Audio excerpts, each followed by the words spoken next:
विद्यार्थियों जोहार। मैं पुरुषोत्तम कुमार पाठक राजकीयकृत प्लस 2 उच्च विद्यालय रमना गढ़वा आप सभी का Suryansh school of economics YouTube channel पर स्वागत करता हूं। विद्यार्थियों, आज हम इस वीडियो में बाजार संतुलन के बारे में चर्चा करेंगे। बाजार संतुलन व्यष्टि अर्थशास्त्र का एक परिचय नामक पुस्तक के अध्याय 5 में है। तो इस वीडियो में चर्चा का मुख्य बिंदु है बाजार संतुलन क्या है, मांग आधी की क्या है और पूर्ति आधी की क्या है। तो आइए चर्चा प्रारंभ करते हैं बाजार संतुलन से। बाजार संतुलन जब फर्मों की स्थिर संख्या होती है तो एक पूर्ण प्रतियोगी बाजार में क्रेताओं और विक्रेताओं की संख्या बहुत अधिक होती है। इससे तात्पर्य यह है कि एक व्यक्तिगत क्रेता या विक्रेता पूरे बाजार पर प्रभाव नहीं डाल सकता है। एक क्रेता अपने अधिमान को अधिकतम करने तथा एक विक्रेता अपने लाभ को अधिकतम करने के उद्देश्य से बाजार में प्रतिक्रिया करते हैं। कहने का मतलब है कि किसी भी वस्तु की कीमत पर एक क्रेता वस्तु की वह मात्रा खरीदना चाहता है या खरीदने के लिए तत्पर रहता है या खरीदने की प्लानिंग करता है जिस मात्रा से उसकी उपयोगिता या उसकी संतुष्टि अधिकतम होती है, और एक विक्रेता किसी भी वस्तु की एक कीमत पर वस्तु की वह मात्रा बेचने को तैयार रहता है या उत्पादन करना चाहता है जिस मात्रा के उत्पादन या बेचने से उसका लाभ अधिकतम होता है। बाजार के संतुलन की अवस्था में दोनों का उद्देश्य पूरा हो रहा होता है। बाजार में सभी उपभोक्ताओं के अधिकतम अधिमान और कीमत के विभिन्न संयोग को बाजार मांग रेखा से दर्शाया जाता है तथा सभी विक्रेताओं की लाभ अधिकतम उत्पाद तथा कीमत के विभिन्न संयोग को बाजार पूर्ति वक्र से दर्शाया जाता है। तो कहने का मतलब है यहाँ पर कि बाजार संतुलन के लिए हमारे पास दो यंत्र होते हैं, एक बाजार मांग और दूसरा बाजार पूर्ति।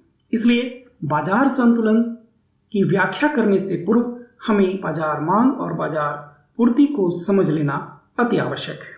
हालांकि हम बाजार मांग और बाजार पूर्ति के बारे में विस्तृत जानकारी ले चुके हैं। बाजार मांग की जानकारी हमें मिली है उपभोक्ता का व्यवहार और मांग अध्याय 2 में, और बाजार पूर्ति के बारे में जानकारी मिली है हमें व्यष्टि अर्थशास्त्र के एक परिचय इस पुस्तक के अध्याय 4 एक पूर्ण प्रतियोगिता बाजार में फर्म का सिद्धांत के अंतर्गत।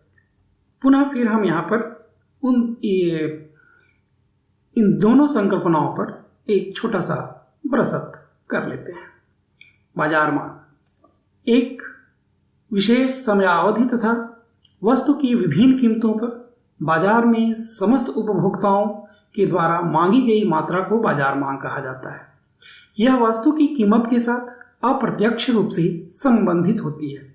कहने का मतलब क्या है? कहने का मतलब है कि अन्य बातें समान रहने पर कीमत में कमी से बाजार मांग में विस्तार होता है तथा कीमत में वृद्धि बाजार मांग को संकुचित करती है, अर्थात मांग वक्र की ढाल ऋणात्मक होती है। कहने का मतलब है कि जब वस्तु की कीमत कम होती है तो वस्तु की बाजार मांग मात्रा बढ़ जाती है, और जब किसी वस्तु की कीमत में वृद्धि होती है तो उस वस्तु की बाजार मांग मात्रा घट जाती है, कम हो जाती है। जैसे इस तालिका में आप देख रहे हैं कि वस्तु की कीमत बढ़ रही है, 1 रुपये, 2 रुपये, 3 रुपये, 4 रुपये, 5 रुपये हो रही, और इसकी मांग मात्रा घट रही है। पहले 16 थी, 16 से 14 से 12, 10 और 8 हुई है। और इस रेखा चित्र में आप देख रहे हैं कि एक्स एक्सिस पे मांग को दर्शाया गया है, वाई एक्सिस पे कीमत को दर्शाया गया है, और डी डैश जो है वो मांग वक्र है। तो इस मांग वक्र पर आप देख रहे हैं कि जब वस्तु की कीमत P होती है तो वस्तु की मांग मात्रा OQ होती है।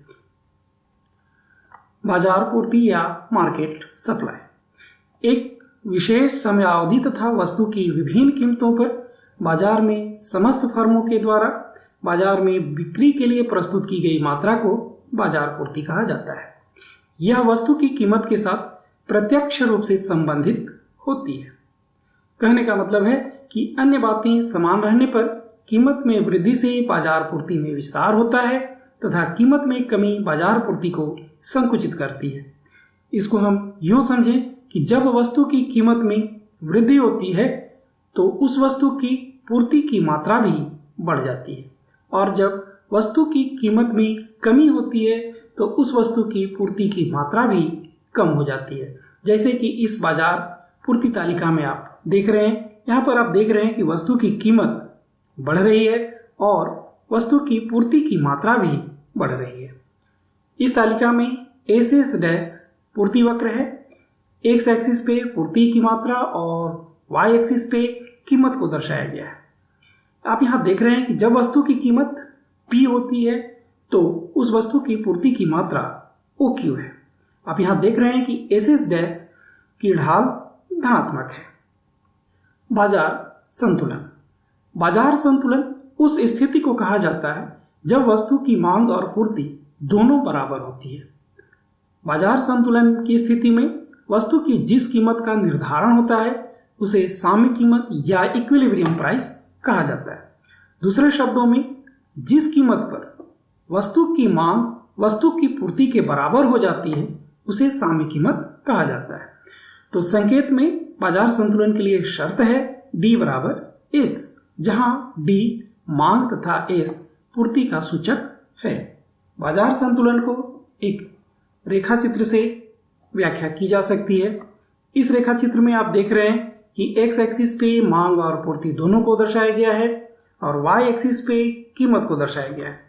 डी डैश मांग वक्र है, एस डैश पूर्ति वक्र है। आप यहाँ देख रहे हैं कि मांग वक्र की ढाल ऋणात्मक है और पूर्ति वक्र की ढाल धनात्मक है। यहाँ पर देखिए कि बिंदु E पर डी डैश और एस डैश दोनों एक दूसरे को प्रतिच्छेद करते हैं, इसलिए E संतुलन का बिंदु है और इस संतुलन बिंदु पर कीमत P बार का निर्धारण हुआ और मात्रा Q बार का। तो OQ बार जो है उसे हम लोग साम्य मात्रा और OP बार को साम्य कीमत कहेंगे। अब हम लोग बाजार संतुलन की व्याख्या गणितीय विधि से या गणितीय व्याख्या के रूप में देखते हैं। तो मान लें कि मांग और पूर्ति वक्र दिए हुए हैं, जैसे QD बराबर A माइनस BP मांग वक्र है, QS बराबर अल्फा प्लस बीटा P पूर्ति वक्र है। तो संतुलन की अवस्था में दोनों आपस में बराबर होंगे।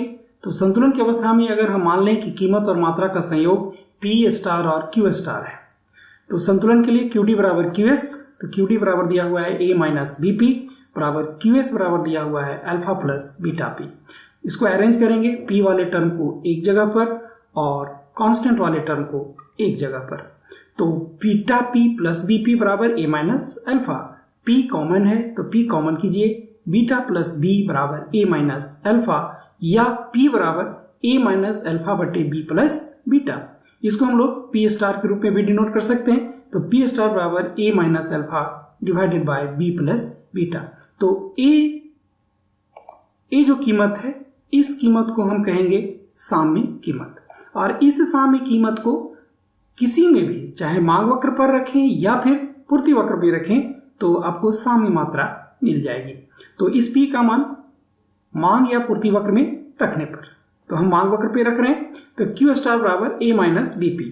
तो A माइनस बी पी का वैल्यू है A minus alpha divided by B plus beta बराबर AB minus A beta minus AB plus B alpha.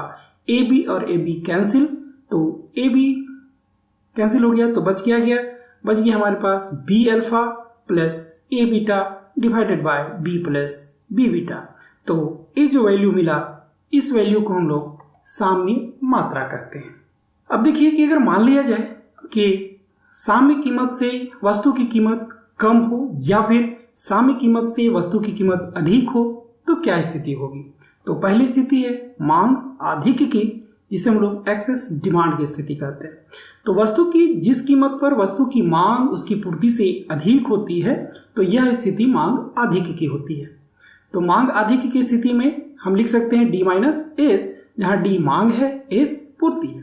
तो यदि मांग और पूर्ति वक्र क्रमशः QD बराबर A माइनस BP तथा QS बराबर अल्फा प्लस बीटा P है, तो मांग अधिक की स्थिति होगी A minus BP minus alpha minus beta P। तो A माइनस अल्फा को एक जगह और P दोनों में कॉमन है तो P बाहर किए तो B प्लस बीटा। तो ये जो इक्वेशन मिल गया ED बराबर A minus alpha P into B plus beta, यह इक्वेशन है मांग आधिक्य की स्थिति है। तो यहाँ पर रेखा चित्र में आप देख रहे हैं कि E बिंदु संतुलन का बिंदु है जहाँ पर साम्य कीमत P बार है और साम्य मात्रा Q बार है। अब यहाँ पर देख लेते हैं, मान लेते हैं कि कीमत जो है वो साम्य कीमत से कम है, P स्टार है। तो P स्टार कीमत पर आप देख रहे हैं कि वस्तु की मांग OQ डैश है और वस्तु की पूर्ति OQ है। इसका मतलब है कि वस्तु की मांग वस्तु की पूर्ति की तुलना में अधिक है, तो मांग अधिक है, यहाँ पर है QQ डैश। तो ऐसी स्थिति में कीमत में वृद्धि की प्रवृत्ति पाई जाएगी, मतलब मांग अधिक की स्थिति में कीमत में वृद्धि होगी, कीमत बढ़ेगी। पूर्ति अधिक या एक्सेस सप्लाई की स्थिति, तो वस्तु की जिस कीमत पर वस्तु की पूर्ति उसकी मांग से अधिक होती है तो यह स्थिति पूर्ति अधिक की होती है। पूर्ति अधिक की स्थिति को हम लिख सकते हैं S माइनस डी।